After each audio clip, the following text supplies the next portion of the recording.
Puji Tuhan, saya percaya bahwa kita semuanya dalam pemeliharaan Tuhan yang sempurna, ya. Bahkan saudari kita yang sudah move ya ke Batam pun, ya, puji Tuhan ya, tambah tembem gitu ya. Haleluya. Haleluya. Hati yang gembira akan membuat pengaruh ke berat badan kayaknya ya. Puji Tuhan. Oke. Jangan tegang-tegang, kita biar bercanda sedikit ya. Nah, teman-teman, malam hari ini ada sebuah tema yang saya pengen sampaikan kepada teman-teman yang Tuhan taruhkan di hati. Saya ingin bicara soal pursuing holiness, ya. Bagaimana kita mengejar kekudusan, ya. Dan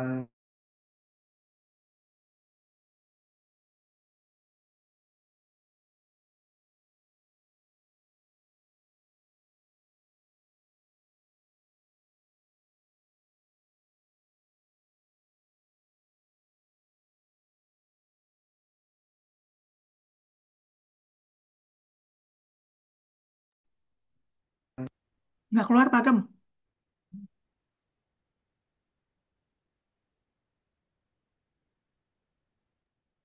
Kok mati nih? Yang di Enggak Novik yang nih, mati apa kita? mental nih Novitnya. Novitnya, Kalau fit Oh, mental. mental nih. Tunggu aja, tunggu.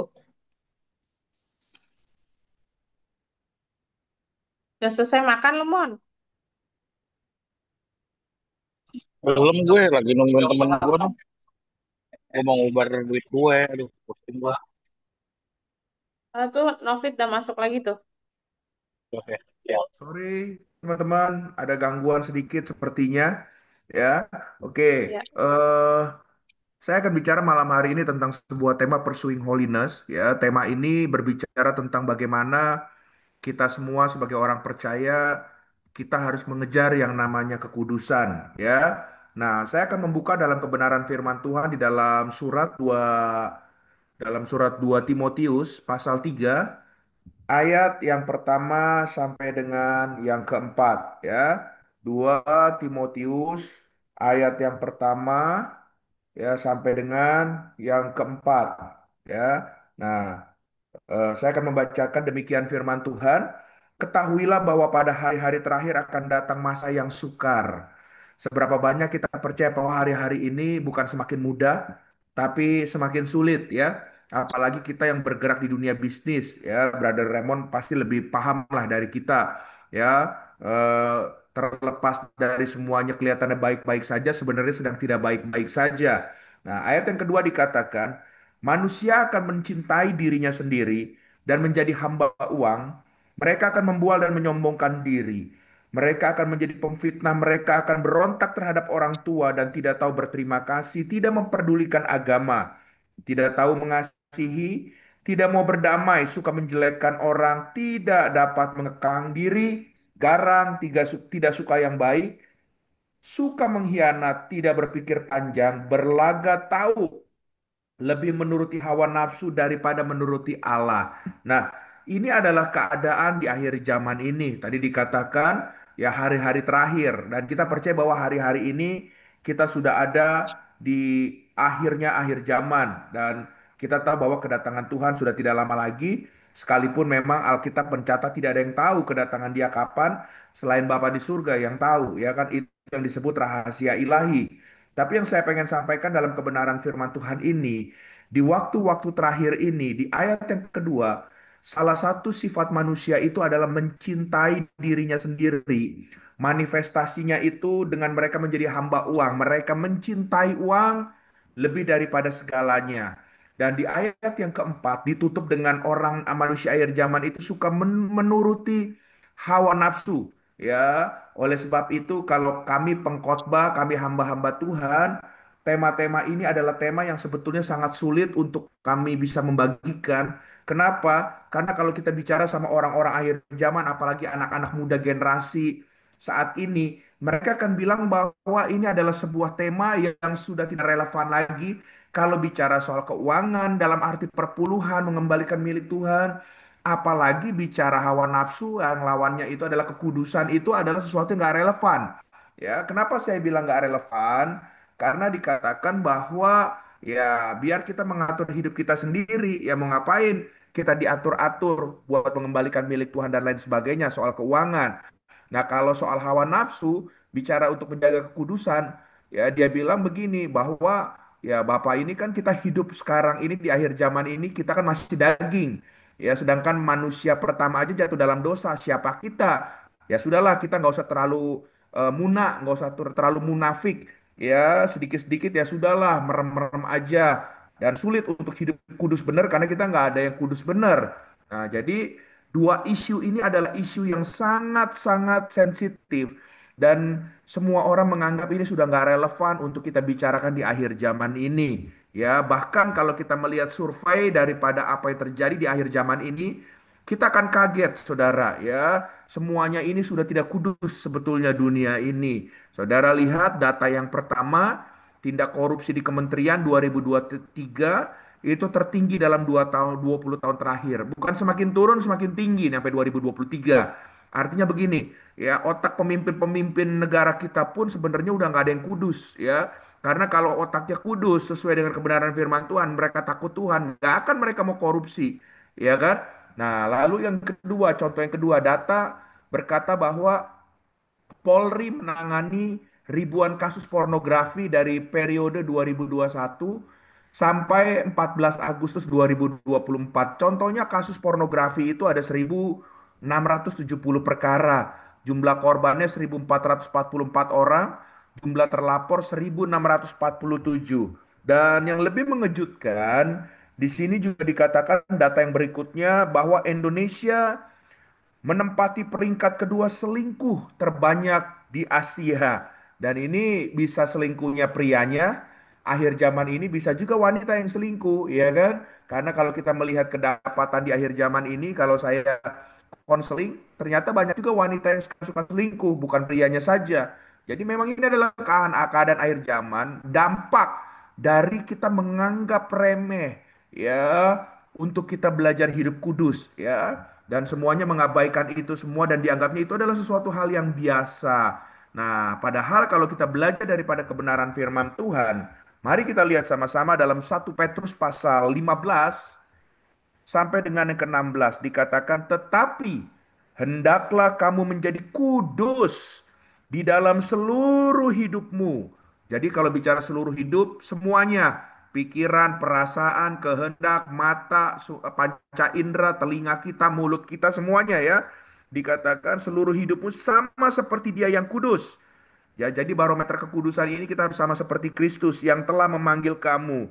Sebab ada tertulis, kuduslah kamu sebab aku kudus. Makanya kalau saudara lihat di slide, saya mencatat sebelah kirinya dikatakan begini, holiness is Christ likeness. Jadi kekudusan itu adalah keserupaan dengan Kristus. Semakin saudara bisa hidup dalam kekudusan, semakin saudara serupa dengan Kristus. Ya, saudara punya hal-hal yang hebat dalam dalam karunia, talenta saudara melayani, saudara mengembalikan milik Tuhan. Tapi kalau saudara nggak menjaga satu hal ini kekudusan, saudara nggak akan mengalami keserupaan dengan Kristus. Makanya saya mau katakan sebetulnya Alkitab mencatat, kalau sampai mencatat, artinya kekudusan itu masih sesuatu yang relevan, yang juga harusnya kita bisa dimampukan oleh Tuhan untuk bisa berjalan dalam kekudusan itu tersebut. Amin. Nah, kita lihat dalam bahasa aslinya. Saya suka sekali membandingkan dalam perjanjian lama dan perjanjian baru. Ya, dalam perjanjian lama itu arti kudus disampaikan dalam kata kados. Katakan sama-sama kados, ya, yang menggambarkan kemurnian, keagungan dan ketidakcampurannya dengan dosa. Ini sifat keilahian nih, kados ini ya. Makanya di dalam Yesaya pasal 6 ayat yang ketiga dikatakan, dan mereka berseru seorang kepada seorang, katanya, kudus, kudus, kuduslah Tuhan semesta alam. Seluruh bumi penuh kemuliaannya. Saya garis bawahi kata kudus, kudus, kuduslah Tuhan semesta alam. Ya, jadi kados, kados, kados, Jehovah, Sefaot. Wow, saudara terkasih dalam Tuhan. Jadi dikatakan bahwa ini adalah sifat Allah, bahwa dia memang murni, agung, dia nggak bercampur dengan yang namanya dosa. Ini kados ya, di dalam perjanjian lama. Tapi kita melihat ada perkembangan dalam perjanjian baru. Karena memang perjanjian lama kan ditulis dalam bahasa Aram dan bahasa Ibrani, tapi dalam perjanjian baru ditulis dalam bahasa Yunani, Alkitab itu kan, Septuaginta. Nah, kita lihat dalam perjanjian baru disebut hagios. Katakan sama-sama hagios, ya. Apa itu hagios dalam perjanjian baru? Kita harus melihat baik-baik nih dalam kebenaran firman Tuhan ini. Ya, hagios ya artinya menggambarkan sesuatu yang dipisahkan atau dikhususkan untuk Allah. Jadi ini masih bersifat keilahian, tapi bukannya cuma buat Allah sendiri, bukan buat Tuhan sendiri, bukan cuma buat Yahweh atau Yehova sendiri, tapi ini juga segala sesuatu yang dikhususkan untuk Dia itu bicara tentang kekudusan juga. Makanya ayatnya bicara bukan soal Allah lagi, juga bisa buat manusia. Efesus pasal 1 ayat yang keempat dikatakan begini, sebab di dalam Dia Allah telah memilih kita sebelum dunia dijadikan, supaya kita kudus dan tak bercacat di hadapannya. Jadi di sini dikatakan di dalam Dia ya telah memilih kita. Ini bicara kita dipisahkan. Saudara dan saya dipilih oleh Tuhan. Yang setuju boleh katakan amin. Haleluya. Kita boleh ikut Tuhan karena kita dipilih, bukan kita memilih, saudara. Ini adalah anugerah buat kita semua kita bisa mengikut Tuhan. Nah, kita sedang dipisahkan dari dunia ini. Dan waktu kita dipisahkan, kita sedang dikuduskan. Makanya, kenapa tanda orang percaya salah satunya harus dibaptis? Sebab waktu dibaptis, kita sudah mati dengan manusia lama dan kita bangkit sebagai manusia baru, sebagai ciptaan baru. Ya, bahkan segala yang najis, yang kotor, segala macam itu sudah dikubur dengan manusia lama kita dan kita memulai kehidupan dengan manusia baru. Makanya seharusnya idealnya kalau seseorang mengerti ya menyerahkan hidupnya buat Tuhan sampai dibaptis selam, dibaptis saudara memberikan hidupnya buat Tuhan. Hidupnya itu nggak boleh sama lagi seperti hidup manusia lamanya. Dan ini adalah peran hamba Tuhan, bukan cuma sekedar memberikan baptisan, tapi memberikan pencerahan sampai dia mengerti esensi baptisan tersebut. Makanya ada beberapa gereja ya memang gampang untuk dibaptis, tapi ada beberapa gereja sampai sulit. Bahkan sampai kalau mau dibaptis belajar baptisan itu sampai 1 tahun, kadang-kadang 6 bulan. Kenapa? Supaya mereka mengerti, mereka sudah dikuduskan, mereka dipilih oleh Tuhan. Dan setelah dibaptis, mereka nggak boleh sama lagi hidupnya seperti masa lalu mereka. Yang setuju boleh katakan amin. Haleluya. Nah, pertanyaannya begini, kenapa seseorang itu harus hidup kudus? Ya, saya akan membandingkan ya dengan alasannya kenapa kita harus hidup kudus dan nanti saya akan membandingkan kekudusan dari sisi ya kitab Wahyu ya sebab ini jarang dibukakan oleh hamba-hamba Tuhan. Tapi saya ingin membagikan ini yang pertama alasannya lalu dibandingkan apa kata kitab Wahyu soal kekudusan itu ya bukannya Wahyu Yeremia tapi ini kitab Wahyu beneran perjanjian baru ya.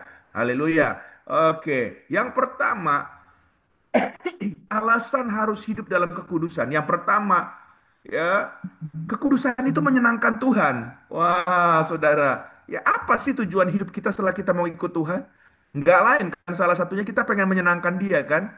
Haleluya. Nah, jadi kalau saudara mau menyenangkan Dia, salah satu hidupnya kejarlah kekudusan dalam hidup kita. Ya, ayatnya di mana? Dalam 1 Tesalonika pasal 4 ayat yang pertama, nanti teman-teman boleh baca. Saya nggak akan lama bahas di sini karena saya ingin masuk ke dalam kitab Wahyu. Tapi yang pertama menyenangkan Tuhan. Nanti saudara boleh baca ya. 1 Tesalonika pasal 4 yang pertama. Lalu yang kedua, ya alasan saudara hidup dalam kekudusan. Ya, karena kekudusan itu adalah kehendak Tuhan. Jadi, kalau saudara mengaku bahwa saudara anak Tuhan, saudara harus melakukan kehendak Bapa kita. Dan salah satu melakukan itu dengan cara apa? Hidup dijaga dalam kekudusan. Makanya ada ayatnya di dalam 1 Tesalonika 4 ayat yang ketiga. Karena inilah kehendak Allah. Perhatikan baik-baik ada kata kehendak. Apa itu kehendak Allah? Pengudusanmu. Yaitu kamu menjauhi percabulan. Jadi janganlah ada pikiran kita yang cabul lagi, mata yang cabul, mulut yang cabul, suka ngomongin orang, ngegosip, dan lain sebagainya. Karena itu bukan kekudusan lagi yang melingkupi kita. Amin.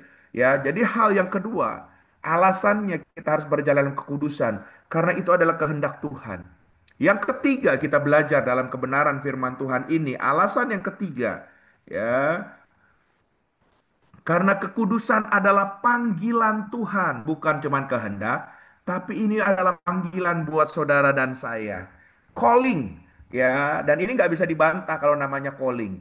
Waktu saya dipanggil sebagai hamba Tuhan, saya lari dari panggilan, ya, tapi akhirnya babak belur hidup saya sampai saya katakan terserah deh Tuhan, mau Tuhan, saya mau taat sekarang. Ya, karena kalau kita sudah dipanggil mau lari kemana? Tuhan yang punya segalanya dapat, ya kan? Kita ingat kisah Yunus kan, yang mau lari kan, ya akhirnya ditelan ikan besar, ya dia nggak bisa lari juga. Nah inilah sama aja. Kekudusan adalah panggilan Tuhan. Artinya gini, mutlak saudara harus kerjakan dalam hidup kita. Kita lihat sama-sama 1 Tesalonika 4 ayat 7 sampai 8, Allah memanggil kita bukan untuk melakukan apa ya, yang apa saudara terkasih dalam Tuhan, apa yang cemar, melainkan apa yang kudus. Karena itu siapa yang menolak ini bukanlah menolak manusia, melainkan menolak Allah yang telah memberikan juga rohnya yang kudus kepada kamu.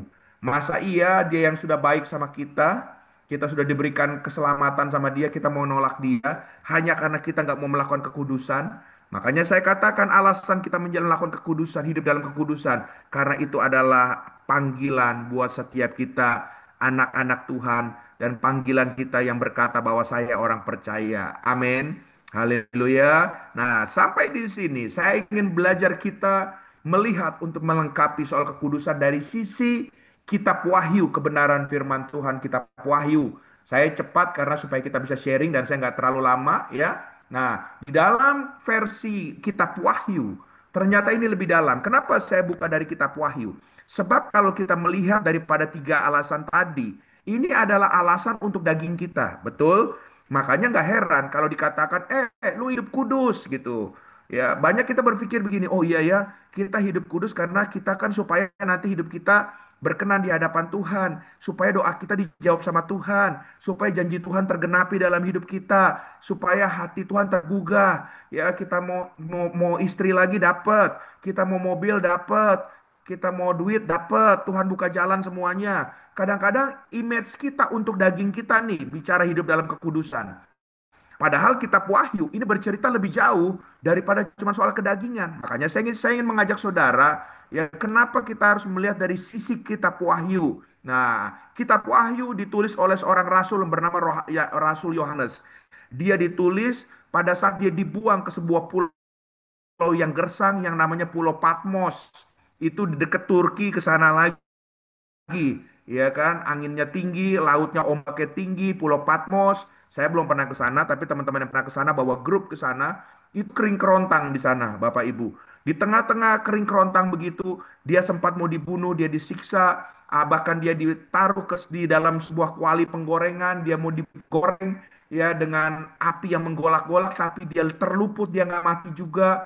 Matanya pada saat itu sudah dibutakan, makanya dia buta, dia nggak bisa melihat. Tapi disitulah di Pulau Patmos itulah Yohanes bertemu dengan Tuhan dan dia mendapatkan pewahyuan dan akhirnya dia menulis sebuah kitab yang bernama Kitab Wahyu tersebut. Makanya kalau kita melihat dan kita belajar ada sebuah ilmu di dalam kalau kita belajar Alkitab yaitu ilmu tentang akhir zaman atau yang namanya eskatologi.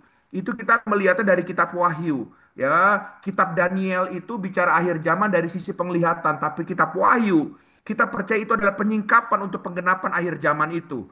Nah, saya ingin belajar kita melihat dari kitab Wahyu, makanya sama-sama saya nggak akan bicara akhir zamannya, tapi kita melihat dari sisi kekudusan apa yang kitab Wahyu katakan. Karena kita sudah hidup di akhir zaman juga kan. Yang pertama kita lihat sama-sama, yang pertama kekudusan versi kitab Wahyu. Ternyata kekudusan itu harga mati ditulis bahwa kekudusan itu hanya berasal dari Kristus, hanya berasal dari Tuhan.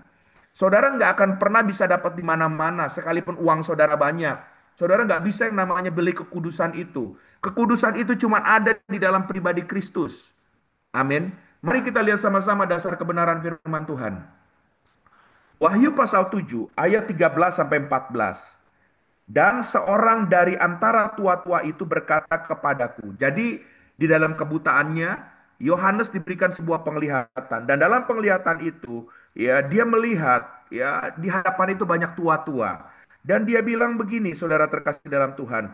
Yohanes bilang begini, siapakah mereka yang memakai jubah putih itu dan dari manakah mereka datang? Kata mereka menunjukkan jamak, artinya lebih dari satu orang, bahkan boleh cenderung banyak. Ada banyak orang dalam penglihatannya, tiba-tiba dia bicara sama tua-tua itu. Kenapa banyak orang-orang ini pakai jubah putih? Intinya begitu. Lalu kita lihat ayat 14. Maka kataku kepadanya, Tuanku, Tuhan mengetahuinya. Lalu ia berkata kepadaku, mereka ini adalah orang-orang yang keluar dari kesusahan yang besar dan mereka telah mencuci jubah mereka dan membuatnya menjadi putih di dalam darah anak domba. Artinya begini, jubah putih bicara kekudusan, bicara kesucian. Orang-orang ini bisa berjalan dalam kekudusan, dia katakan setelah melewati kesusahan besar, melewati sebuah proses, bahkan mungkin proses penghukuman dia lewat karena dia bisa menjaga imannya, menjaga hidupnya sampai garis akhir. Akhirnya dia akhirnya diperkenan mempergunakan ya pakai jubah yang putih, jubah kekudusan itu tetap melingkupi mereka. Dan dikatakan karena waktu selama hidup mereka itu dengan menjaganya dengan cara apa? Jubahnya itu bisa jadi putih karena mereka sudah membasuhnya. Jubah lamanya yang kotor itu di dalam darah anak domba. Siapa anak domba? Anak domba itu adalah Yesus yang dikorbankan di atas kayu salib. Betul? Darahnya tercurah. Makanya orang yang percaya di dalam Yesus, apapun kehidupan lama kita, itu kita akan ditahirkan, dikuduskan kembali di dalam nama Tuhan Yesus Kristus. Karena darah anak domba Allah menyucikan, menguduskan, mentahirkan kita lagi. Yang setuju katakan amin. Haleluya. Makanya ini adalah sebuah anugerah buat kita. Nggak ada ruginya kalau kita jadi anak Tuhan. Ya, banyak orang mau hidupnya kembali suci, kudus dengan melakukan semedi, ya kan? Bertapa di gunung-gunung, ya kan? Tapi kejelasannya kan nggak ada. Haleluya. Ada yang kalau orang Jawa bilang mutih, ya kan? Makannya semuanya putih-putih, bahkan ya cuma nasi putih aja, nggak mau barang-barang berjiwa, nggak mau apa. Ya banyak lagi yang dilakukan untuk mengejar yang namanya kekudusan. Tapi semuanya nonsen, nggak ada dasarnya. Tapi Alkitab berkata jelas, kalau engkau hidupmu ingin mendapatkan ya pengudusan yang datang dari Tuhan, cuma ada di dalam darah anak domba. Kalau saudara nggak percaya Yesus, bagaimana saudara mengalami pengudusan itu?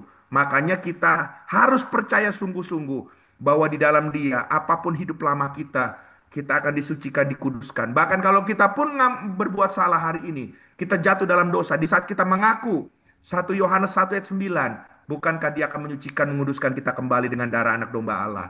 Amin. Haleluya. Jadi yang pertama apa? Kekudusan itu cuma ada di dalam pribadi yang namanya Kristus Yesus yang adalah Tuhan kita. Yang kedua, versi kitab Wahyu yang kedua soal kekudusan. Apa Bapak Ibu? Apa saudara-saudara? Kekudusan itu adalah sesuatu yang terkait dengan gaya hidup kita. Katakan gaya hidup. Haleluya. Bicara soal lifestyle. Haleluya. Kenapa bicara soal lifestyle? Sebab banyak kita, ya, kita ini ke bawah arus dunia. Saya mau kasih contoh kenapa kita bisa ke bawah arus dunia. Karena memang seringkali kalau kita nggak mengerti, kita akan ke bawah dunia ini dengan segala iming-iming yang enak. Kembali saya akan bukakan dari kitab Wahyu. Ada dua pasal, yaitu Wahyu pasal 17 dan 18. Ini sebenarnya sedang menggambarkan suatu masa di mana sistem dunia dan iblis yang dibangun dengan yang namanya sistem Babel. Ya, sistem ekonomi yang sedang dibangun untuk mempengaruhi dunia, ya, supaya dunia jatuh, ya, bahkan mempengaruhi otoritas-otoritas di dunia ini. Ya, mereka yang mau mengadopsi nilai-nilai Babel ini, ya, mereka akan jatuh. Dan salah satu tandanya mereka mempengaruhi supaya para pembesar-pembesar orang kaya pun jatuh, pejabat-pejabat jatuh dengan tindakan percabulan. Saudara, saya akan bukakan beberapa ayat ya. Coba kita lihat. Wahyu pasal 17 ayat yang kedua. Di sini jelas dikatakan apa? Ya, Wahyu 17 ayat 2. Dengan dia, raja-raja di bumi telah berbuat cabul. Dan penghuni-penghuni bumi telah mabuk oleh anggur percabulannya. Saudara bayangkan hari-hari ini bahkan ada petinggi-petinggi dunia yang LGBT. Saudara, bukankah ini tanda-tanda akhir zaman? Ya, mereka sudah nggak bisa jaga kehidupannya lagi. Mereka terseret dengan arus dunia ini. Dan sebetulnya di balik semuanya itu ada sutradaranya, ada oknumnya yang membuat akhirnya mereka tidak hidup dalam kekudusan. Siapa dia? kalau kita lihat baik-baik Wahyu pasal 17 ayat yang ketiga sampai yang kelima, ini berkaitan dengan gambar sebelah kiri. Saudara lihat, ya itu ada perempuan pegang cawan, ya ada apa namanya naga di situ pakai tanduknya. Tapi saya akan baca aja ya supaya teman-teman ngerti ya. Karena ini adalah pelajaran akhir zaman sebetulnya. Wahyu 17 ayat 3 sampai 5. Dalam roh aku dibawanya ke padang gurun. Jadi Yohanes kan saya bilang tadi dapat pewahyuan ini dalam kondisi buta. Ya, dia dapat sebuah penglihatan dalam kebutaannya itu ya. Dia bilang roh aku dibawanya ke padang gurun. Dan aku melihat seorang perempuan duduk di atas seekor binatang yang merah ungu. Saya nggak bicara akhir zaman. Sebenarnya kalau kita belajar akhir zaman, ini ada tafsiran. Warna merah, warna ungu ini ada tafsirannya. Ya, terus dikatakan yang penuh tertulis dengan nama-nama hujat. Nggak mungkin kan ini dari Tuhan, karena ini ada nama-nama hujat. Tuhan tidak pernah membuat nama-nama hujat. Tuhan tidak pernah membuat nama-nama kutuk. Iya kan? Dia selalu memberikan berkat buat segalanya dari dia. Terus dikatakan binatang itu mempunyai 7 kepala dan 10 tanduk. Ini gambaran di akhir zaman nanti ekonomi dunia akan dikuasai oleh 10 bangsa-bangsa yang kuat secara keuangan. Dan 7 bicara soal tentang raja-raja yang antikris nantinya ya. Nah, ini kalau kita belajar eskatologi, tapi tadi saya bilang kalau saya bicara itu sekarang terlalu panjang, saya nggak akan bahas itu. Tapi dikatakan ayat yang keempat, dan perempuan itu memakai kain ungu dan kain kirmisi yang dihias dengan emas, permata dan mutiara. Keren ya sampai di sini, tapi lihat baik-baik. Dan di tangannya ada suatu cawan emas penuh dengan segala kekejian dan kenajisan percabulannya. Ternyata perempuan ini membawa ya atmosfer untuk semuanya jatuh dengan kenajisan, kekejian, percabulan semuanya ya. Makanya sampai perang raja-raja di dunia ini kan, bangsa melawan bangsa, pemimpin melawan pemimpin. Dan dikatakan ayat yang kelima, dan pada dahinya tertulis suatu nama, suatu rahasia. Apa itu? Babel besar. Ya, ibu dari wanita-wanita pelacur dan dari kekejian bumi. Dulu dalam perjanjian lama pernah berdiri sebuah menara Babel. Tapi karena itu lambang kesombongan manusia, pada saat itu menciptakan Babel yang monumen tertinggi di dunia. Pada saat itu Tuhan meruntuhkan itu, menserahkan semuanya. Bahkan Babel yang pertama membuat akhirnya supaya manusia nggak sombong. Semuanya itu terserak, akhirnya mempunyai bahasa masing-masing, nggak satu bahasa lagi. Betul? Kalau kita baca firman Tuhan. Nah, di akhir zaman, Babel ini sebuah sistem yang sebetulnya untuk ya dipakai oleh iblis untuk menghancurkan raja-raja di dunia ini. Untuk semuanya membawa orang masuk dalam kebinasaan. Makanya dia pakai semacam seperti perempuan. Ya, untuk apa? Untuk membinasakan. Dia menebarkan kekejian, dia menebarkan percabulan dan perjinahan. LGBT akan semakin merajalela di akhir zaman ini. Makanya waspada, hati-hati ya. Apalagi anak-anak kita yang sudah mulai besar, jaga pergaulan mereka ya. Haleluya. Nah, lalu dikatakan, apakah Tuhan tinggal diam sampai di sini? Enggak. Ya, di dalam dalam kitab Wahyu, Yohanes diberikan gambaran berikutnya. Ini kan pasal 17. Saya lompat pasal 18 aja biar cepet ya. Pasal 18 ayat yang keempat dikatakan, lalu aku mendengar suara lain dari sorga. Ini baru dari sorga nih.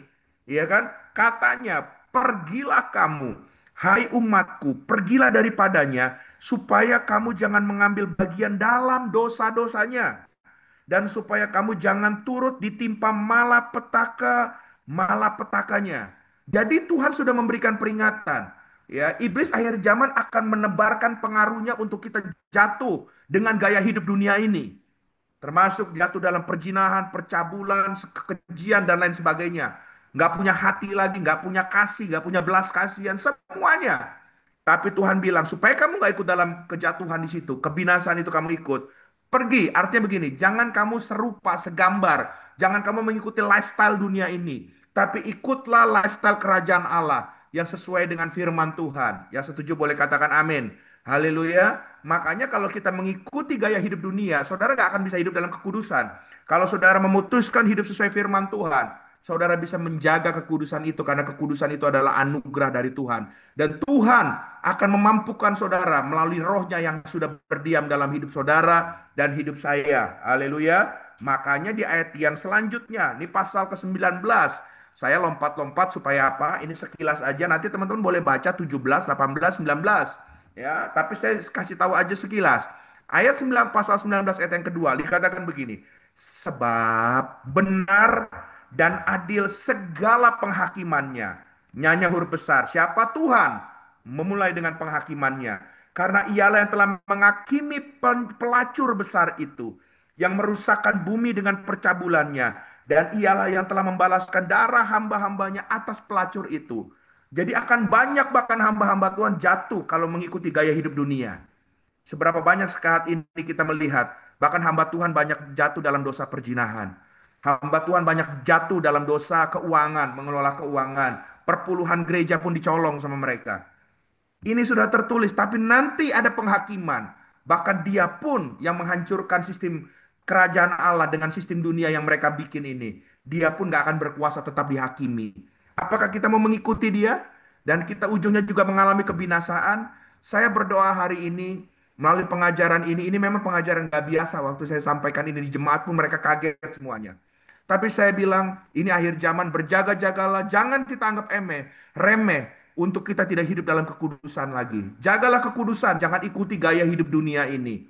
Haleluya. Yang terakhir, yang ketiga, kudusan versi kitab Wahyu. Kekudusan harus diusahakan dan dipertahankan.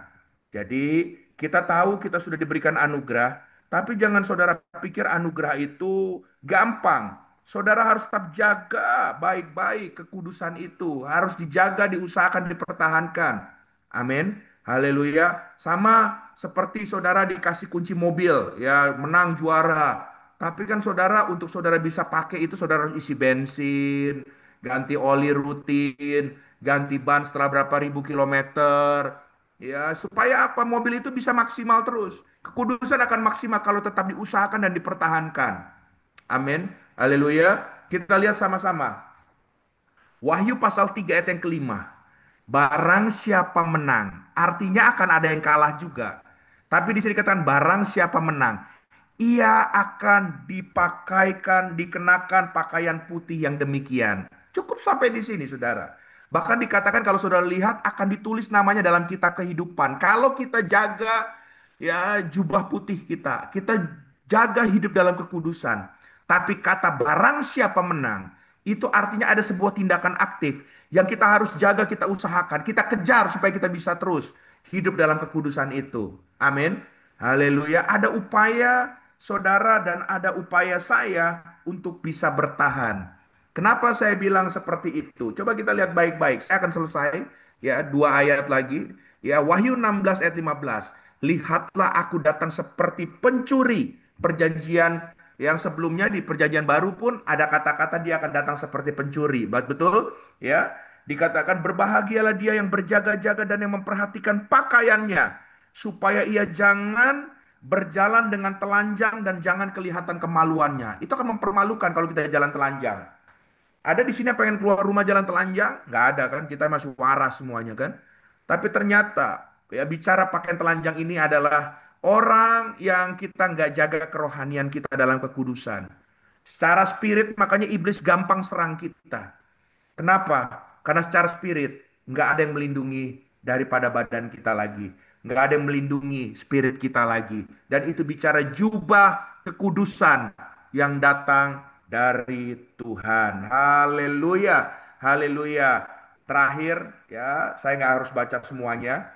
Ya, tapi ini terakhir. Makanya di Ibrani pasal 12 ayat 14. Yang terjemahan baru aja ya bacanya ya. Di sini apa teman-teman dikatakan berusahalah hidup damai dengan semua orang dan apa? Kejarlah kekudusan. Pursuing holiness. Sebab tanpa kekudusan tidak seorang pun akan melihat Tuhan. Banyak orang menafsirkan ayat ini di dunia supaya kita hidup kudus, supaya kita dapat berkat Tuhan, mengalami janji Tuhan. Tapi saudara lihat, bahkan kalau saudara nggak jaga kekudusan, saudara pun nanti nggak akan ketemu memerintah bersama dia dalam kekekalan. Kalau hidup saudara nggak berkenan di hadapan Tuhan. So, kekudusan bukan cuma untuk di dunia, tapi kita akan bawa sampai kehidupan kekekalan. Tapi barang siapa yang bisa menjaga dan mengusahakan sampai garis akhir, bagian kita akan memerintah bersama dengan Raja kita dalam kekekalan. Selamat malam. Tuhan memberkati, kita sharing, kita tutup dalam doa terlebih dahulu. Tuhan, kami bersyukur